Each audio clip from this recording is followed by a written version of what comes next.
Am I okay now? Yep. Okay. I have to apologize. My internet went out just before I was getting ready for this class. So right now we are faking it, trying to figure out how to do this with two phones instead of my laptop and my camera. The sorry, I'm very, very rattled and confused right now. I apologize. My name is Debbie Coyle. Is everybody here in the SCA or aware of the SCA at this point in time? I am. Do we have anybody who isn't? Okay, I can't see the chat. I'm going to assume that's a no. In the SCA, I'm Lynette de Sandoval del Valle de los Unicornios in Caid. I have been knitting for quite some time now and making up my own weird little patterns. If you read, well, actually, do I have any people who are following along with me today? I'm planning to, but I'm hosting too, so. Okay. That's mine. Anybody else? I am. Okay. The people who are following along, have you A, downloaded the pattern, and B, done your homework? Yes. Yes. Okay. Yeah. You're ahead of me then, because I haven't done either yet. So what we're doing today is I've been recently learning mosaic knitting, which is really a cool thing. It's a way of adding, sorry, I've got this other phone talking at the same time I am, so I'm hearing myself as I talk. It's a way of doing different colored patterns in your work. You often see it as a bunch of sort of maze-like patterns. What I'm doing today is I started playing with my needles and said, oh, I wonder if I could do this. This looks like fun. I wonder how this would work. You see on your screen what happened when I did that. I came up with something that uses two color stranding, which if you look at the row that's both red and green alternating, that's two color stranding. I'm also doing slip stitch knitting, which if you look at the red or the green that sticks up through the white, that's because you take one of the stitches from the two color stranding and you don't knit it. You just carry it along with you. This will make sense. I'm just telling you that this now as an intro. I'm trying to do some knitting really quick while we're at it because I'm not ready, but let me switch my cameras over a sec and get right back to you. Tim, oh, there it is. Could you unlock your phone for me, please, Tim? Okay.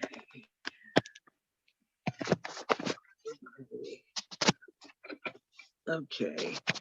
Could you stop the sharing for a little bit, please? Oh, and let me, by the way, thank Anne, who not only is our Zoom host and doing amazing stuff, but is also, oh, let me get to the right screen here. Zoom, no.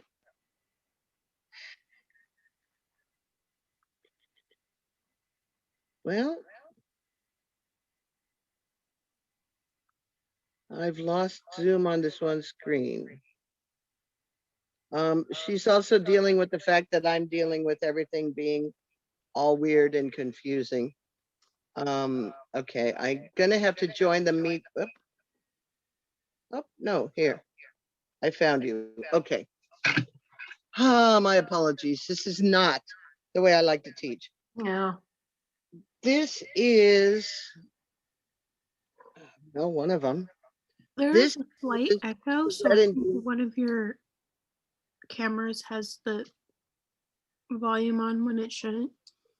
Yes, unfortunately, is it being a problem? I can understand you. I just, Okay. I, Let me do this. Let me disconnect and join again. Hang on a sec.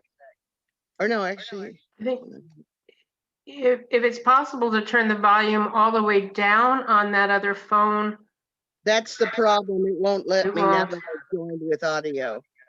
Uh, It says, no, you still have to have some audio or else. Let me get out and come back in again. okay. Okay, this will be the Moto 3 or whatever the phone is. Okay. Um, I'm getting very good at this. personal link name. There we go. Join. Now, if I don't tell it to do audio, oh yeah, password. Because of course I can't get to the Facebook link because that would make it easy. Yeah. So join with video. Hello. Okay, and then Anne, will you let me in? Yep, there you are. Okay. And I won't tell it to join with audio. Ha ha ha ha. There we go. All right. There. That's fixed. Now, this is the first pattern that I did with this, or this is the first one I did with this pattern. I like it because it's very subtle, but it doesn't show up really well because it's very subtle. But it's got, the main color is gray, and then the alternating colors are blue and purple. And you can see in this one that the color that carries over the gray is always the blue. And that's the way I've written the pattern up. So if you're looking at the pattern, you'll see that it's written for that method. Now, I played with it several times since then, and I came up with this one. You can see that the color that strands over the white is sometimes red, sometimes green. And I'll talk about how I got to that too. You can also see that I tried to make it not curl so much on the bottom. On this one, well, I did it on both of them. I did a little bit of ribbing on the bottom. For those of you who don't know what ribbing is, it's just, instead of doing all knit or all purl on a row, you're going to alternate knit and purls. Ribbing is usually 2 and 2, although there's 1 and 1, there's all different kinds of ribbing. On this one, for some reason, I decided to do 3 and 3, I think because the count came out better. The sides are still curling up on me. One thing that would help fix that, and also deal with the fact that I've got threads hanging out on the side where I carried the colors up through the sections that they weren't being used in, is if you go through afterwards and crochet or I-cord or something on the edge, or if you were doing this for a sleeve, then you would be just sewing the edges together and you'd be done. This makes a fun overall pattern and would be fun for a scarf or something, but I also think it would make a really neat pattern for like the cuff of a sweater or the bottom of a blouse or skirt or something.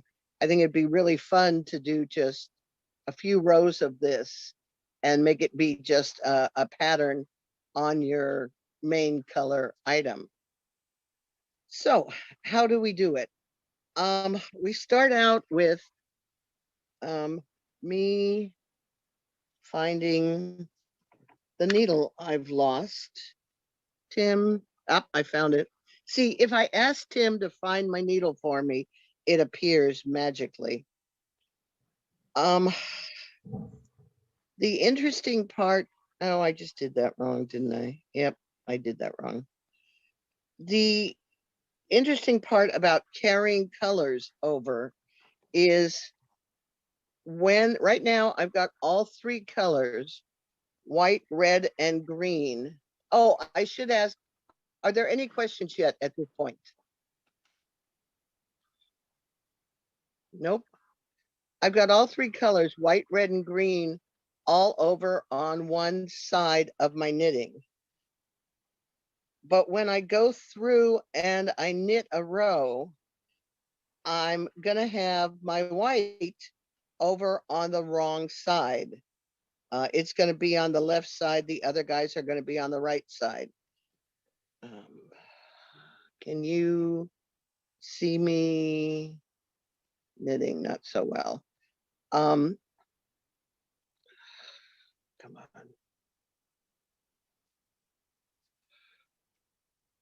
And so what you have to do when you're doing color work like this is you have to complete 2 rows.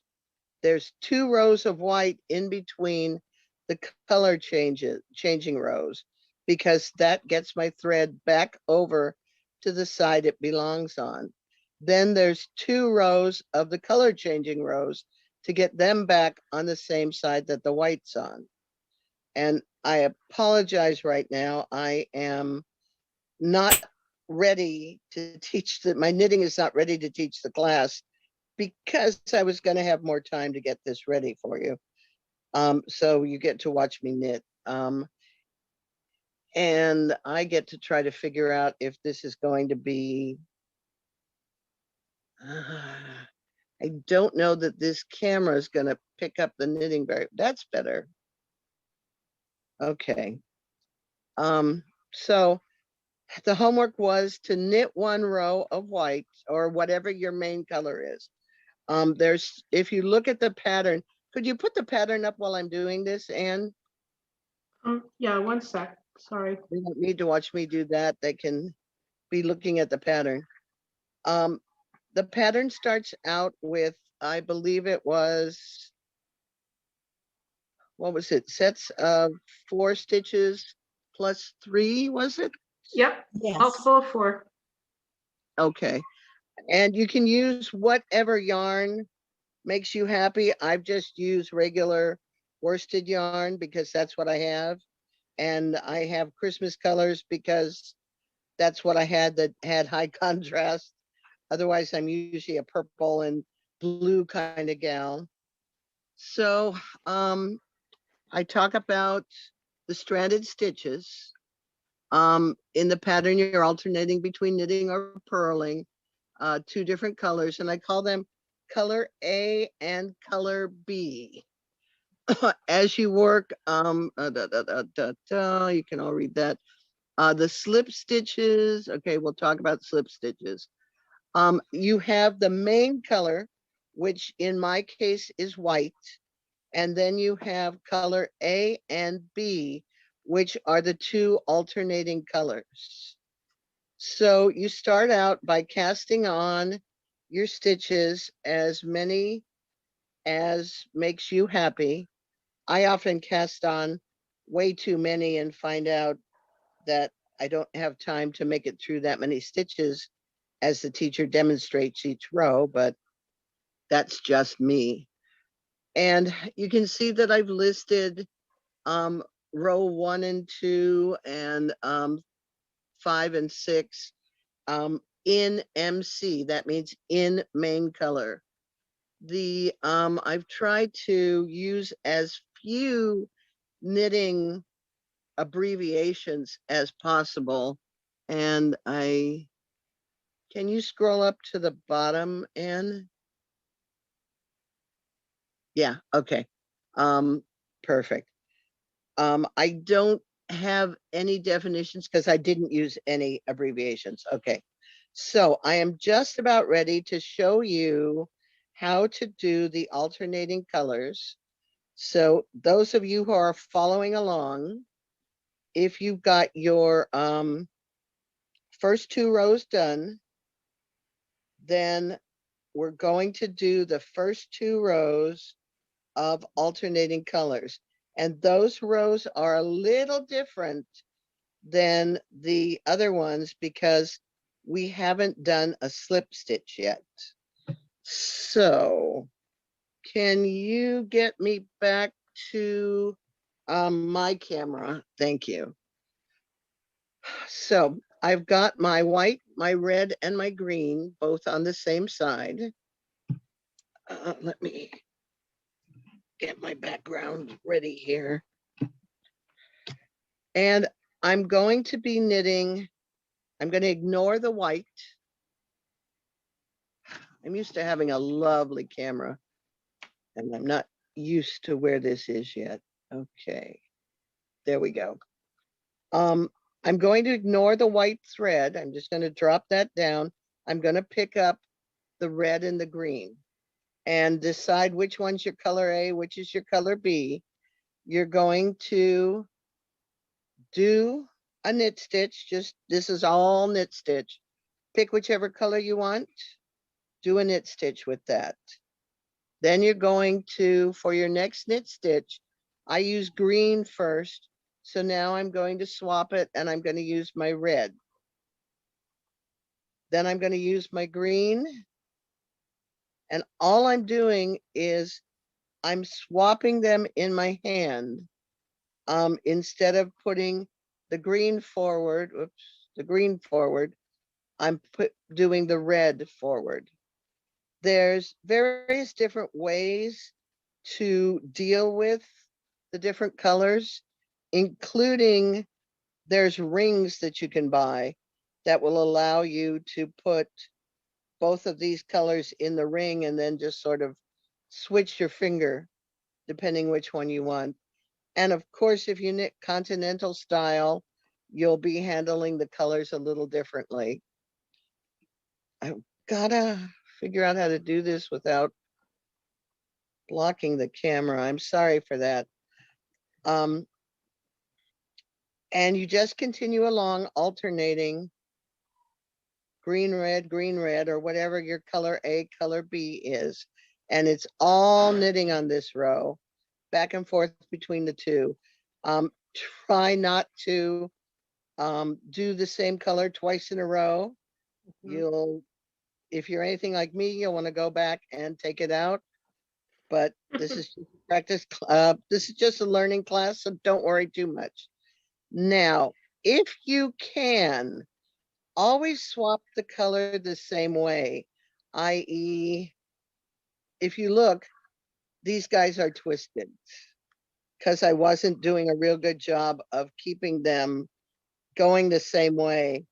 But instead of flipping them over and over and over each other when you change them, try to bring the green up,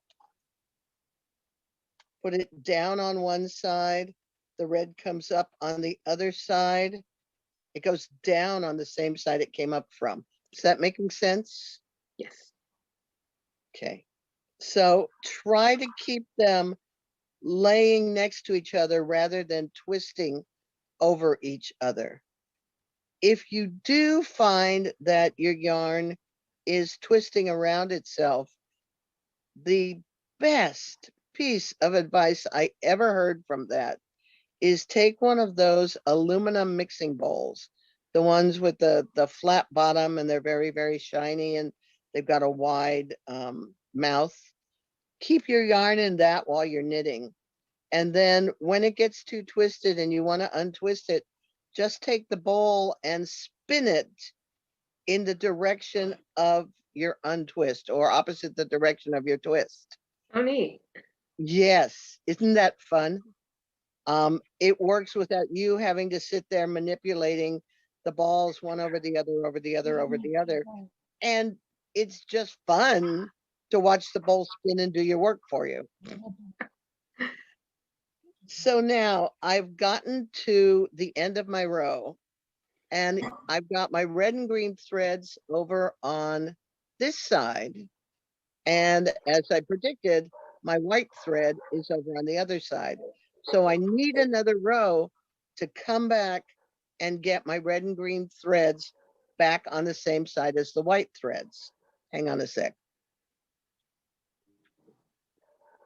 Now, If you're working on double pointed needles, you don't have to do the 2 rows because you don't really have to worry about getting back to where you started, but we are not going to talk about that right now. That's an exercise for the reader. And when I tried doing it on a project, it almost drove me insane. I kept forgetting where I was going and where I was supposed to be. So now I've got alternating red, green, red, green, red, green. And I messed up. I've got 2 greens right here next to each other. But I'm not going to deal with fixing that right now.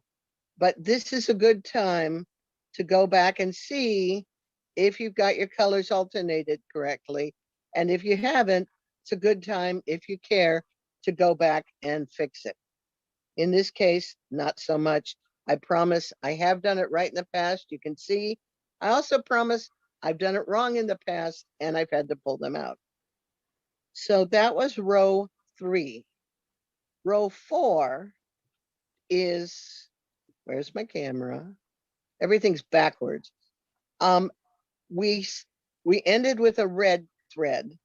So now we're going to start up with a green thread. So I'm going to twist my threads again. I'm going to, oops, I'm sorry. And this is a purl row. This time I'm going to twist my green thread around my red just because I want to capture my red thread underneath the green thread because I'm at the end. And then I'm going to do the same thing I was doing before, purling, alternating the 2 colors, red, green, red, green, red, green. And then purl back along the way you came. We're Yes? purling a red stitch with red and a green stitch with green? No, you are doing the exact opposite. Okay. If the previous stitch was red, it's going to be green now. If it was, Okay, got it's it. going to be red now. You can see down here, you can see this stitch is green, Okay. the bump underneath it's red, red, green, okay? So what we're doing is we're alternating the colors. Mhm. You don't have to do it that way.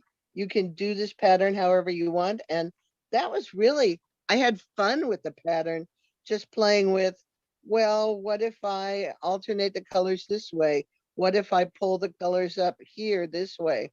When I first did it, I had the strands coming up at the same place each time. And then I said, well, what happens if I stagger where those come up? Wouldn't that be fun? And then I said, well, wait, what if I staggered the color that came up? That would be fun. The way this pattern works, if you want to stagger it, well, I'm not going to say that, but the way it's written, if you want to stagger them evenly, then it would have to be all green on this row, all red on that row. But you'll see later you can mess with that too. This pattern is just something that I came up with because I was bored and my hands needed something to do and I didn't want to work on all my projects. So, you know, it's just a, when I first did this, I called it my knitting doodle. It's just a doodle. Now here I've gotten to where I made the mistake. I'm going to pretend I didn't make the mistake and continue doing my stitches red, green, red, green.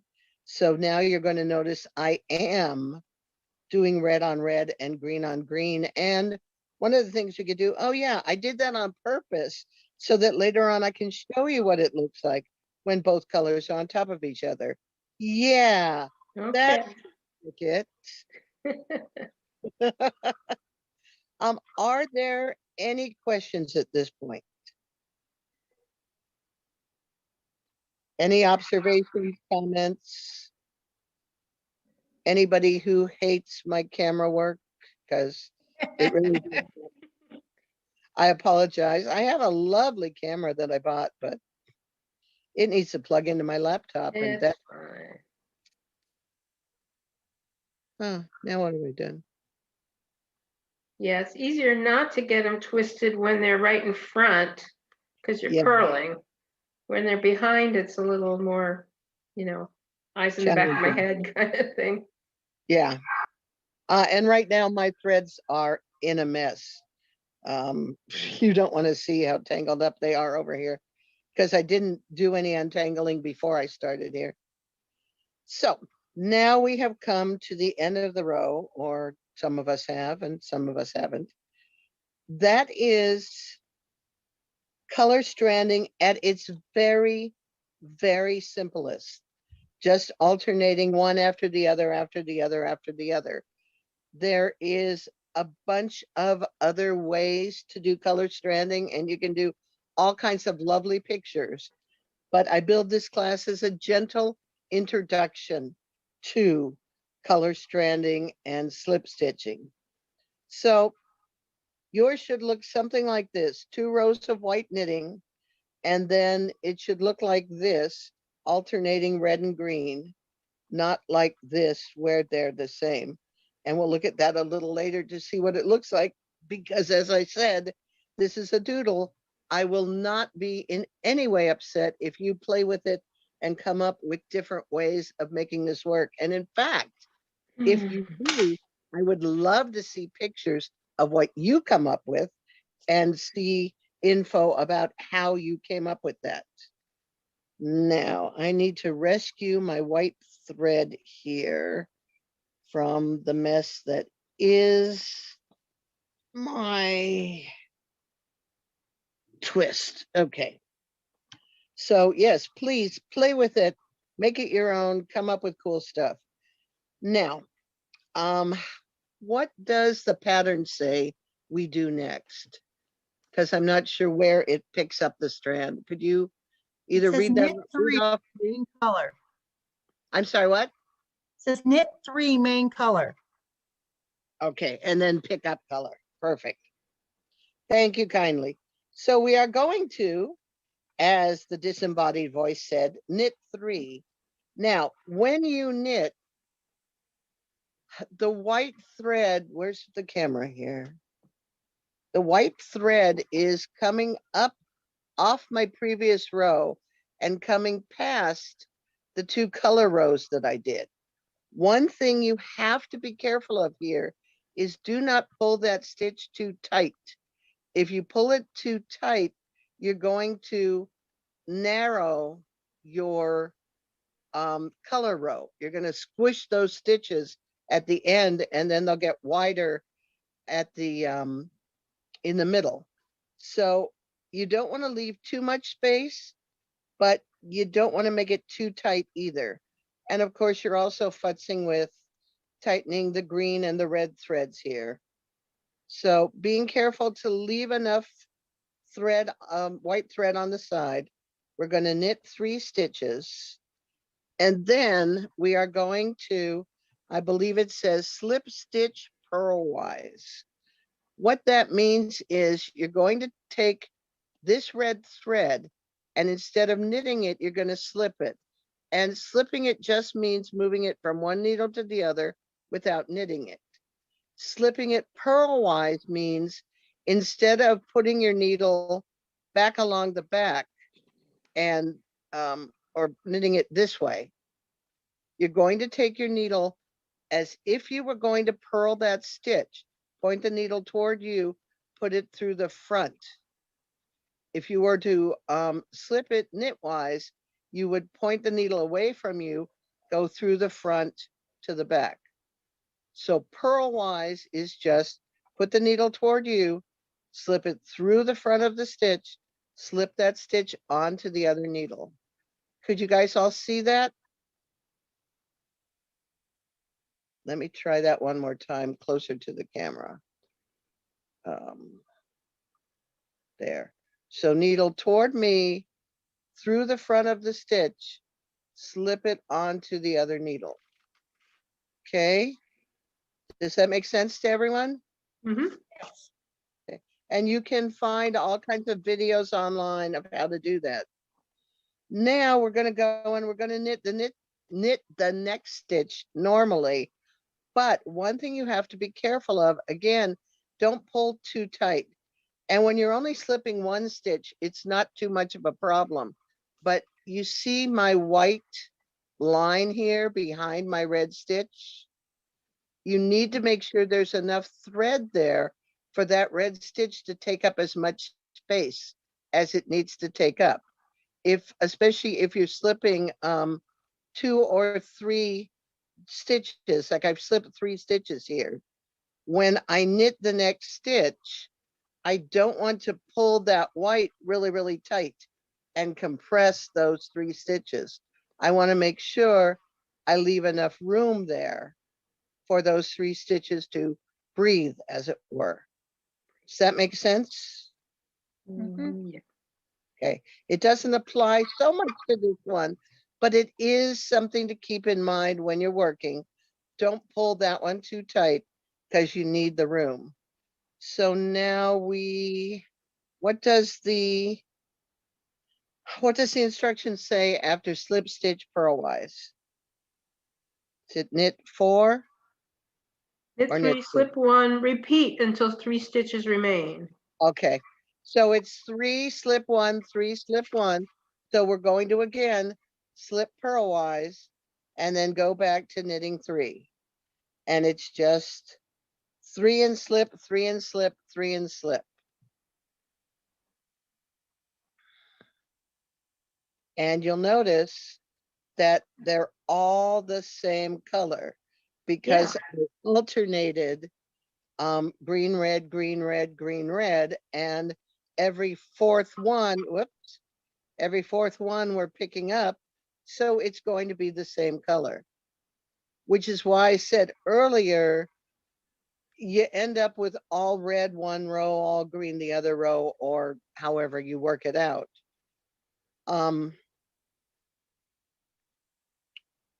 Here, and do not do what I just did. What did I just do wrong? Let's see, where's the camera? See my red? And then I've got 4 white stitches. Yeah, you knitted 4. Yep, because I was talking to you guys and forgot to slip. Once you get doing this, it almost becomes an unconscious habit to knit 3, slip 1. Plus, the color should give you a clue. When you get to a red one, think back or look back and go, did I knit a red one already? Do I need to slip this one? What happens? And then I've got 3 stitches left. So I'm just going to knit those 3 stitches. Now, because we want to do, the word is, it's not garter stitch, it's starts with an S. Stockinette. Thank you. Because we want to do stockinette stitch and we want everything to look like knitting stitches on the front rather than looking like purl stitches, we're going to now purl back the same way we came. And the rules are exactly the same, except for the fact that we're purling. So we're going to purl 3 in our main color. We're going to slip stitch purlwise. So it's just the same thing you were just doing. Whoops. We are not going to drop that stitch because that would be bad. Okay. And so you just purl 3, slip 1 purlwise, and keep going till you get to the end, and you're going to knit the last 3 off. I have a question. Yes. So when I got to the end of the previous row and it said, repeat until 3 stitches remain, knit 3, I ended up with, I think, 5 in a row just of my main color. I didn't have one to slip before the last 3. Was I supposed to? You were supposed to, yes. Okay, so something's off. Yeah. Okay. Don't worry about it right now. Well, I think I'm just going to pick up a stitch then in there and, Exactly. you know, like make one, and then I'll Yep. have the right, because I'm like, this isn't right. Okay. when I was first making my way through this, I dropped a stitch here and there on purpose, picked a stitch up here and there on purpose because I'd messed up the pattern. Once you get used to it, it's really a fairly easy pattern, but especially at the beginning, you're doing different things all the time. Yeah. By the way, here's what it looks like if instead of alternating colors, you do red on top of red and green on top of green. And then over here is what it looks like if you alternate the colors. Either one is fine. Although I notice the red slip stitch looks longer here than it does here, which is good or bad depending on what you want it to look like. I kind of like it both ways. So I've just dropped my needle on the floor and Tim has left because he's tired of trying to find my needles. There we go. So now we have all three of our threads on the same side again, which is our clue that it's time to do something different. I've got red, green, and white over here. So now I'm going to do something different. Now, before I started out with the green first. And I believe if you could read the pattern for me, Anne, it has you starting with the same row 3 and row 5.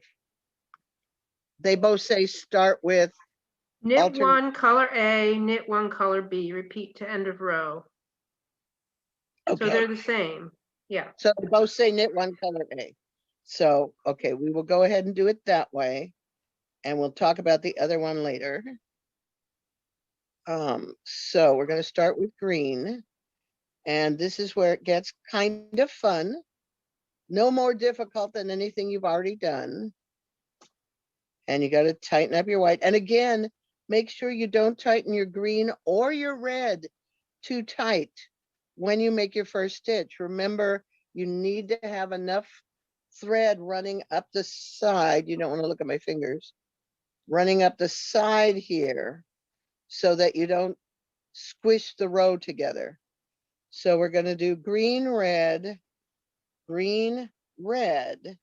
and when I get to red, I'm knitting through that slip stitch. I'm not slipping it anymore. I'm going to knit through it. So it started as a red, it's going to end in a red stitch. I need to untwist some of my threads here a little bit. I'm running out of room. Okay. I'm catching up, so Any probably not the whole question? knit. Catching up is always good. I feel like I'm knitting slowly, but on the other hand, I'm not trying to keep up with myself, if that makes any sense at all. Any questions, any issues, any ideas, suggestions?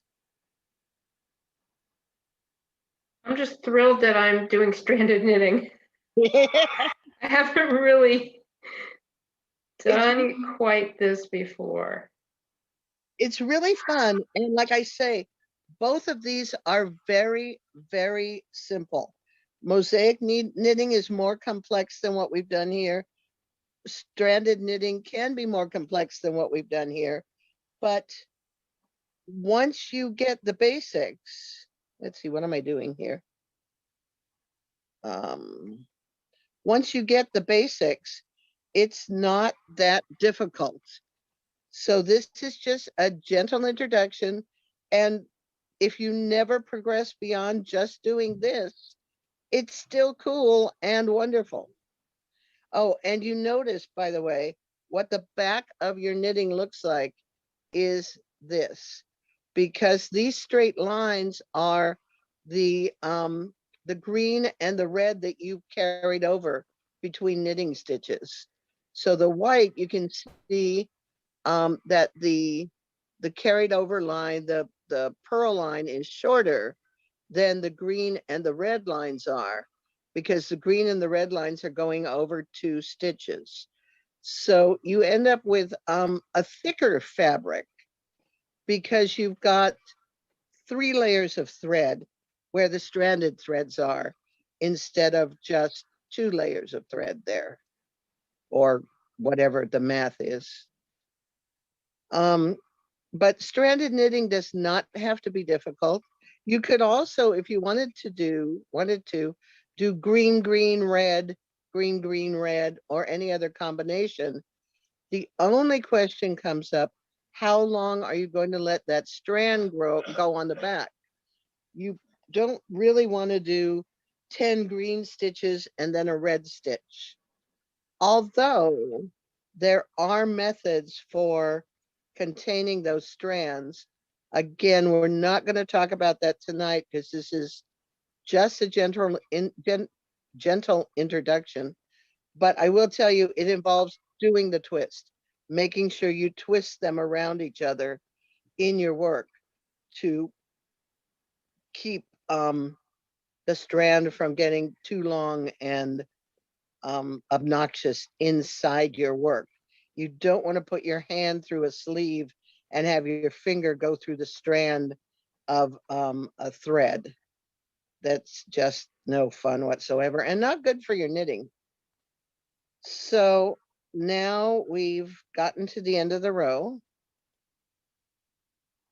almost, and you've got all your slip stitches contained. And I believe the instruction, oh no, wait, I'm sorry. And then we're going to purl back just like we did in our previous color purl. So you're going to, I ended with green. So my first purl is going to be red. And then I will continue alternating. And the slip stitch doesn't figure in at any way here. It's already been connected back into my work and is all happily tucked in. So we're just alternating colors all the way back, and hopefully we got the alternation complete. And you'll find, whoops, I got it correct the first pass through. You'll find when you're working the row that connects the slip stitches in, it's easier to get the alternations right. Because if you come up to the red and you're knitting it with the wrong color, then you know that somewhere in the last 3 stitches, you made a mistake. So you get notified early on and you don't have that much to pull out or correct to go back and to fix it. So I'm getting close to the end here. And when we get to the end of the row, we are going to have all 3 threads on the same side. So that means it's time to change and do something new. Since we were doing color stranding, what we're going to do new is the main color knitting with the slip stitch. We always do slip stitch when we're doing the main color knitting, except for those first 2 rows where there's nothing to slip stitch. Oh, and by the way, that is the secret of Mosaic. Mosaic knitting uses slip stitches to carry a color from the previous row. So you would do a row of red and a row of white and a row of red and a row of white, red, white, back and forth. Actually, it's a double row, but we won't talk about that. Whoops, and I just made a mistake. And if you want a red stitch on a white row, then what you're going to do is carry it up using a slip stitch and vice versa. So learning to handle your slip stitch is the building block to learn how to do mosaic knitting. Oh, also, Anne, are you at the end of the row, Anne? I'm in the middle, but that's all right. I'll put it down. What can I do? Could I get you to go back to my web page, not the pattern, but the web page itself that you got the pattern from? Yeah, I've got your page. Do you want me to? Could you share that, please?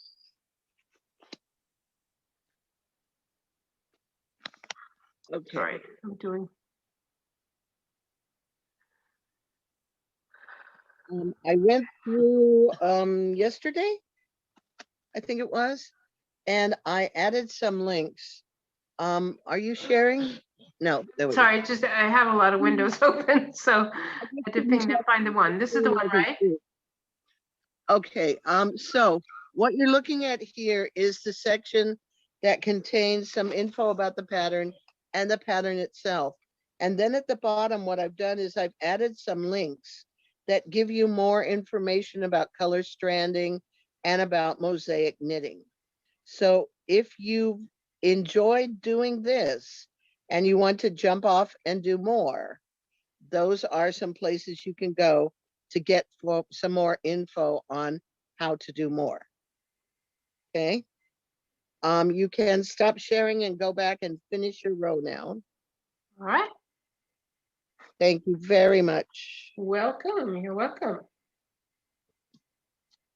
Anne is going above and beyond as a Zoom host today because the universe just doesn't go right. I have you, for those of you who don't know, I'm the person in charge of this whole circus. A friend came up with the idea and I ran with it, and we have what's been going on this month. And I have said apparently one too many times, even though I've always knocked wood, that things have been really going pretty well and there haven't been too many problems. So of course, today my internet goes out just before class because you shouldn't say things like that. It tempts the universe. Well, you're having a make it work moment. Exactly. And Project Runway fans. and we I don't watch Project Runway. When something goes totally off. Oh yeah, the original host Tim Gunn would come in the workroom and people would be like, "Ah, it's a disaster. It's not doing what I want." And he'd say, "Well, you're gonna have to make it work." So you have those make it work moments. Yep. But you made it work. Yep. Somehow it's working. I do apologize if the visual isn't as good as it should be, but those of you who are trying to follow along seem to be doing okay. And I'm still catching up. Purling back on the colored strands. and Me now too. I had somebody else who was working on it. How are you doing? I'm also getting the purl, catching up with the purl. Okay, doke. Well, I am sitting here working on untwisting my yarn. So Yeah. does anybody have any questions, comments, funny knitting stories? Those of you who are muted, I assume the rest of you are all still here. I'm just watching. I've never attempted any sort of multiple stranded knitting, so I was just watching to get an idea. And you can see that what we're doing here is really pretty simple, correct? Yeah, it's a lot less intimidating seeing it like this. When I'm reading the patterns, it seems very complicated. It does, and it can get very complicated. That's why when I came up with this doodle, I really liked it and decided I had to teach it because it gets you working with multiple colors in a nice, easy method that hopefully will then make you brave enough to branch out and try other things. And like I said, it's a doodle. I played with multiple different ways of how I could make this work and use this pattern in different ways. So I'm hoping that some of you guys will all do the same and go, oh, look, if you do 2 green and then 2 red and then 2 green and then 2 red or whatever, here's what you get. And I'm hoping that none of this will frighten anybody off, because it really is a lot of fun. And you can come up with a lot of really cool patterns, and you can find a lot of really cool patterns online. And I also did my best to give you the vocabulary of stranded color work, slip stitch knitting, mosaic knitting. These are things that you can Google on either YouTube or written pages and get more information about. And there's a lot of videos out there. And the same thing I say to my students,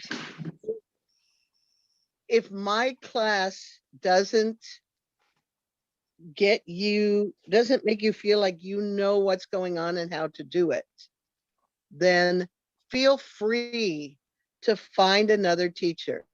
The same with, here, let me do this. The same with a YouTube video. If you find a YouTube video that just doesn't make sense, you don't understand what they're doing or what they're saying, look for another YouTube video on the same subject. See if what they're doing and what they're saying makes more sense for you and makes it all work better for you. Don't assume that the failure is yours, that you have failed to understand. Everybody learns in different ways. Everybody teaches in different ways. And until you find the right teacher for you, it's not going to work out perfectly. So if you try something and you find it's not really working, look for another teacher. Also, if you have any questions about this, you can contact me either through Facebook. I'm the Debbie Coyle that's posting all kinds of stuff and whatnot. Or I believe my email, UnicornFiberArts@gmail.com, is on the class handout and is on the website. So you can contact me that way also. If we need to get together for a little one-on-one, if you've got a problem or something, I'm more than happy to do that. One of the things I found with Fiberary is that a lot of people who love teaching like I do have not had a forum available to them, and just came out of the woodwork and said, me, I want to teach, please let me teach. So a bunch of us are in teaching deserts right now. And if you contact us for help, we'll probably be incredibly happy to help you. So is everybody caught up? Yes. Okay. So let me get you back on the lap here, not lose the needle. So we have finished. We did our first 2 rows of white. We did our alternating green and red, or not alternating. Then we've done 2 rows of white where we did stranded knitting, or stranded knitting. And we've done 2 alternating rows again. Now, I believe the instructions say knit 1 and slip 1. Knit 1, slip 1 purlwise with yarn and back. okay. So I think I did I don't know. I don't remember how I wrote the colors in the pattern, but so I've got all 3 on the same side. So now I'm going to use the white because they're all 3 on the same side. I'm going to change from color to white. I'm not going to pull it too tight because I want there to be enough thread on the side here that it's not going to squish my row. And I'm going to tighten my red and my green as I go, because you've now got 3 threads that you have to handle rather than 1. Whoops, that was knit 1, slip 1. So this time I'm going to slip the green one again, always purlwise. And then I go back to knit 3, slip 1, knit 3. No, it's knit 1 all the way across. Knit 1, color A, knit, I'm sorry, purl. Yeah, Pardon? Could you put the pattern up? I'm going to put it up.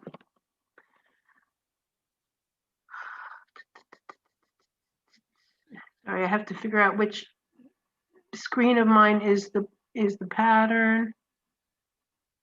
That was my problem with the sharing, unfortunately. So we're up to rows 9 and 10. Right.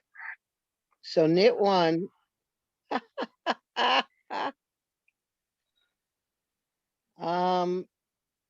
No. Wait, where are we? 1, 2, 3, 4, 5.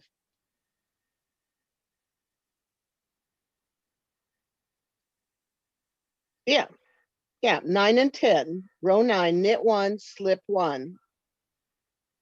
Oh, repeat until 1 stitch remains. You found a typo. Yay. Uh-oh. Yes.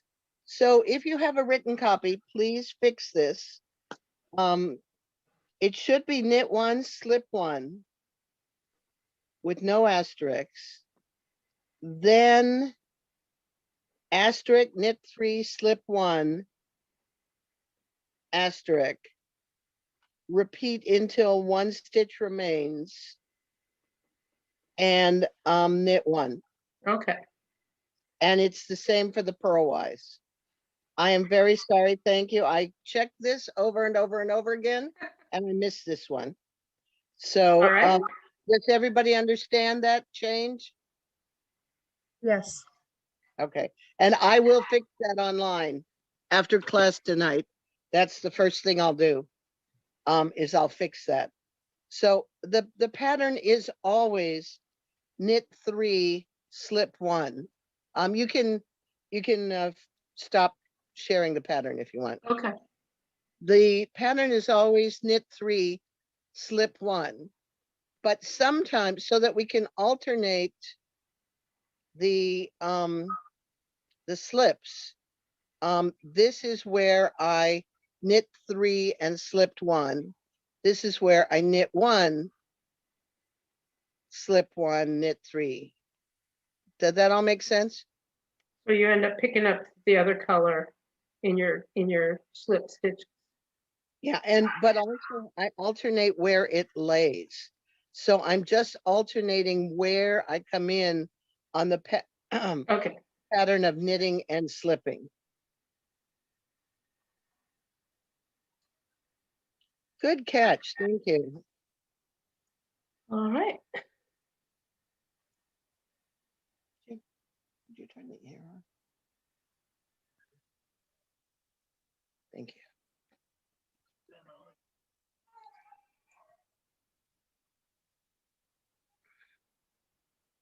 So we're doing basically the same thing we did last time, but we're picking up the slip stitch sooner than we did last time. And we'll end up doing 1 more slip stitch than we did last time. And from here on in, it's all the same. Now, had I done the colors differently, I could have picked, like on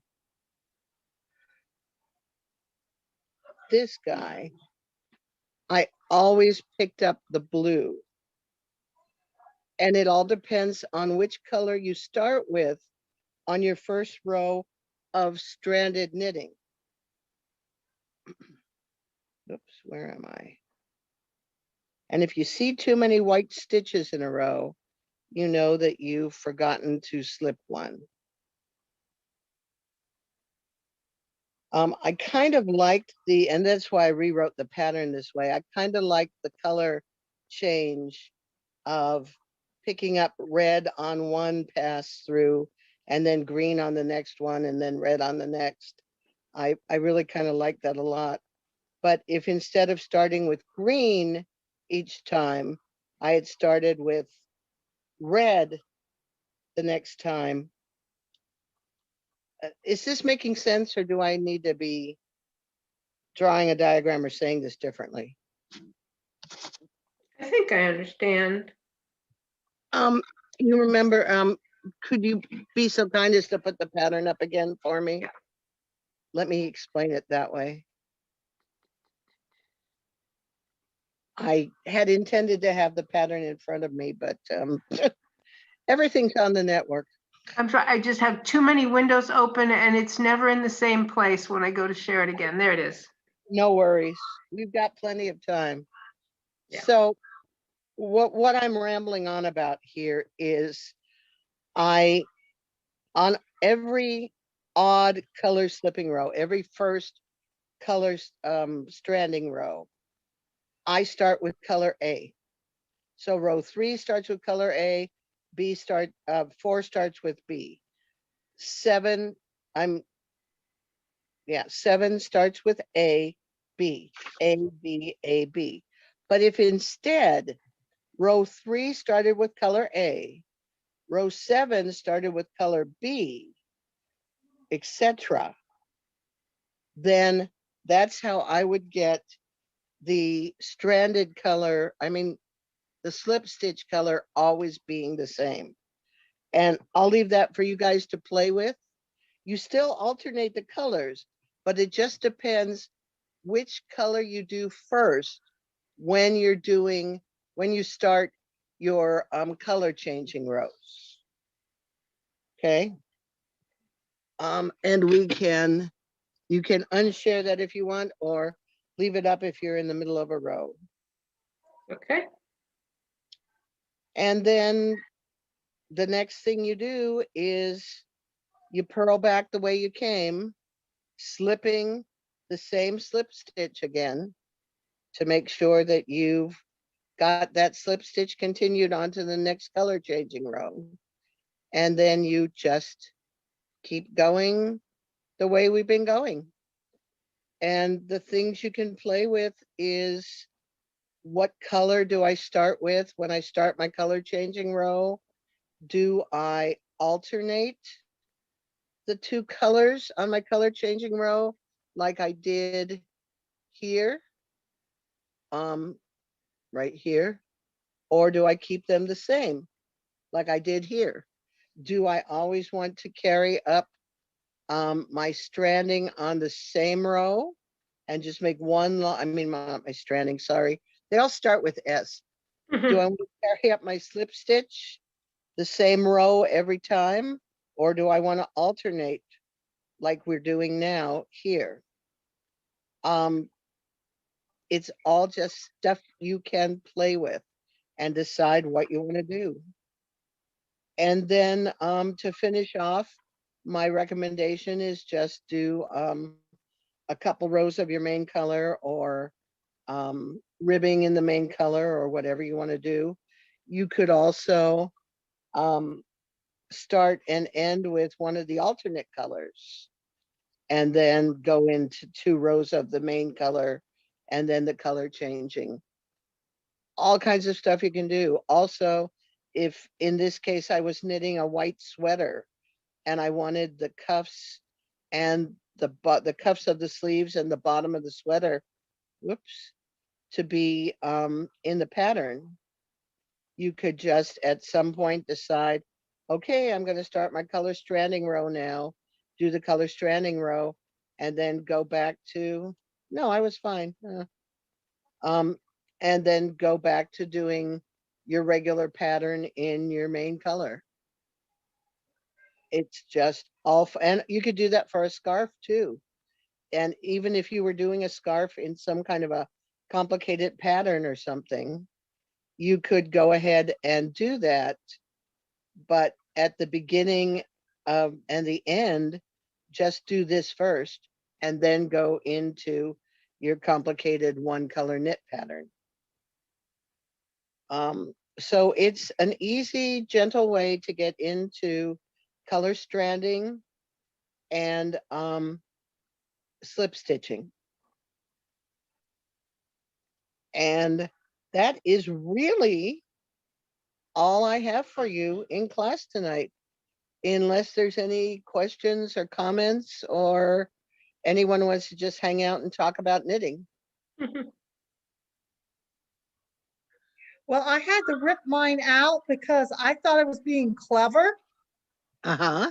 And I started out with creating the border to begin with, which means you have to carry the black all the way across, well, your main color. Yeah. And I decided, well, I'm not going to do that. I ripped it out and started again. And I'm going to put another border around it after it's all done. Okay. Yeah, and you could do, I didn't play with that. There's other ways that you could do the, I'm trying to figure out how to stop myself from being highlighted. So Oh, I'm not used to doing this on my phone. well, I can cancel your spotlight. Yes, please. All right. Okay. And yeah, there's ways to do the edges, including starting a border of a different color on the edges, but then you've got the two color strand. Oh, I'm sorry, wait. So I have to do this. Then you've got the two color strands that you have to deal with inside your knitting. And I'm afraid I'm not in a place where I can figure out how to make that work. So again, exercise for the reader. How would that work for you?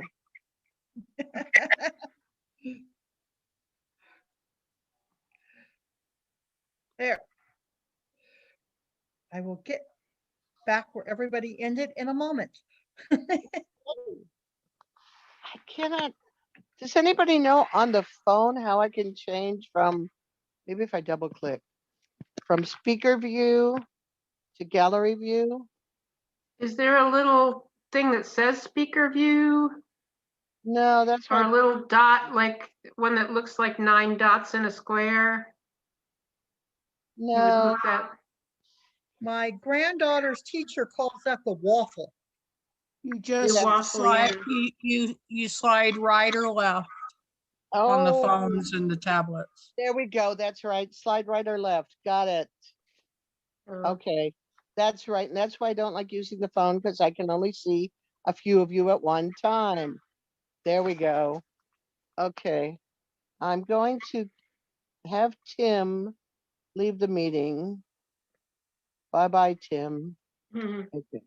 He's left the meeting.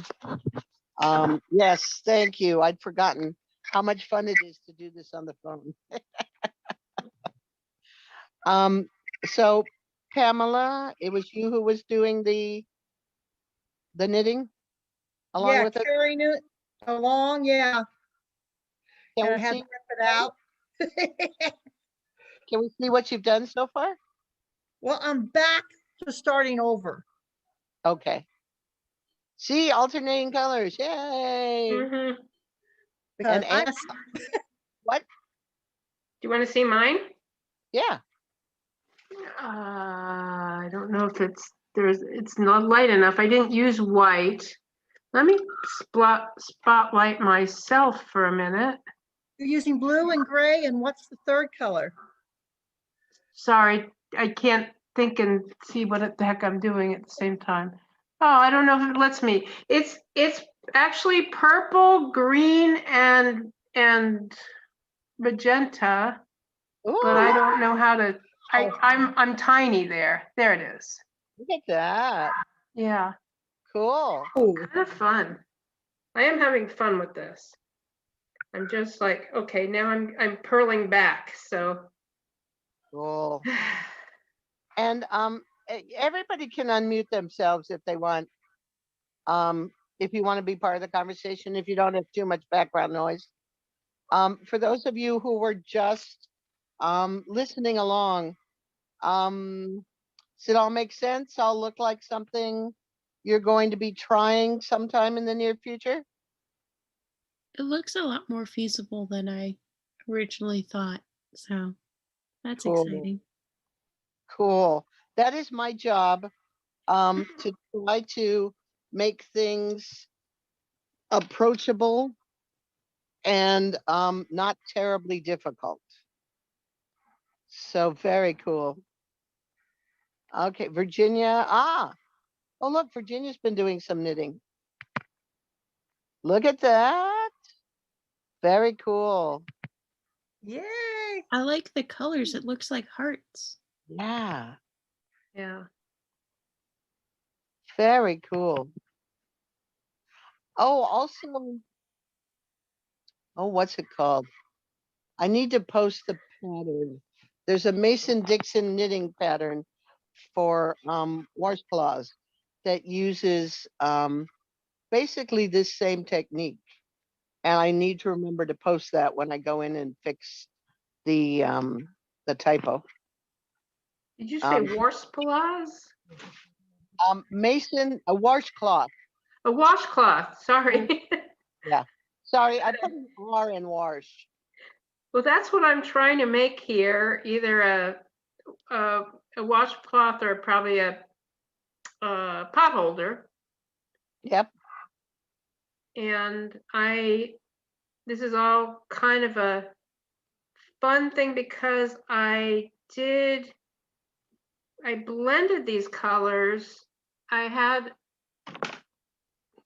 merino wool in like magenta, yellow, and blue. And I was playing around really with the doodling of the yarn versus the doodling, and I made all these different blended colors. So this optical blending, I blended the fibers together and made some purple, some green, some orange, and I have all these fun, but everything's a small amount. So when I saw this project, I'm like, I could use all my colors together, and if I run out of one, I can pick up another. You know. Perfect. Yeah.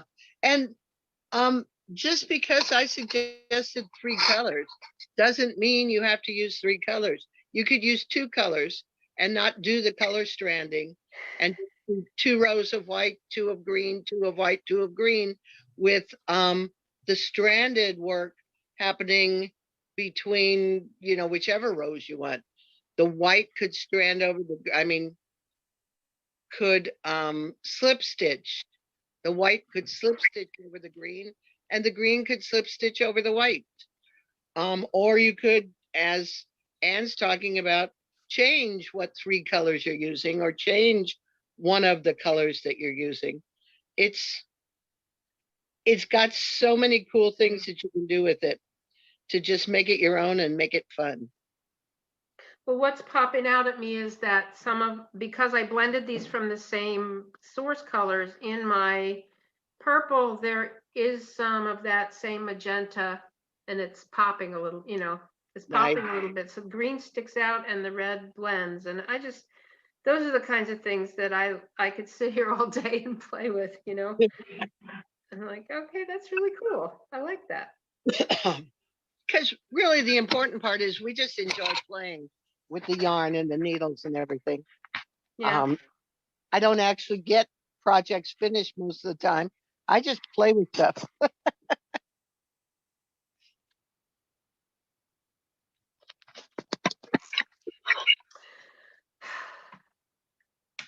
Putting it down because I'm at the end of the thing. Okay. Well, if we don't have any other questions or comments or whatnot, we can go ahead and call the class. And I have forgotten. There's one other thing I want to tell everyone. My ergonomic speech. We all have lots of fun with our whatever craft we're working on, but remember while you're doing it, every at least 15 to 20 minutes, look up and focus on something in the distance. Especially as we get older and we spend all our time on our phones or on our computer or on our projects, our eyes get locked into that focal range. And you'll notice when you look up after 4 hours, it's all kind of fuzzy and it's hard to to focus. Every 15 or 20 minutes, look up and focus on something else. Also, very importantly, when you're working, if your body says something that sounds even vaguely like, maybe we should stop working on this for a little while, listen to your body. It knows what it's talking about. My favorite story is I did kumihimo on a very heavy disc all day Sunday and had to call into work sick on Monday because the whole left side of my body was just stiff. I could not turn my neck to look at traffic to drive to work because I'd ignored my body and said, I'm going to do this. This is fun. And if you reach a point where your project suddenly, it's been going along fine and suddenly there's errors all over the place, or it's just being stupid, it probably means it's time for you to put it down, take a mental break, and come back to it later. And especially I've heard from a couple people that during the quarantine said, oh, I can work on lots of stuff now, and ended up in lots of body pain because they just spent too much time hunched over or whatever. So that's the ergonomic talk for the day. Other than that, if you have any questions, any issues, anything, yes. Virginia says that's why I like watching documentaries. If you've got something on the TV, it forces you to look up and down and focus at the distance and focus on what you're working on. Anyway, if anyone has any questions, needs any help, feel free to contact me either through Facebook text messaging or email. And thank you so much for being part of Fiberary and coming to see my class. And again,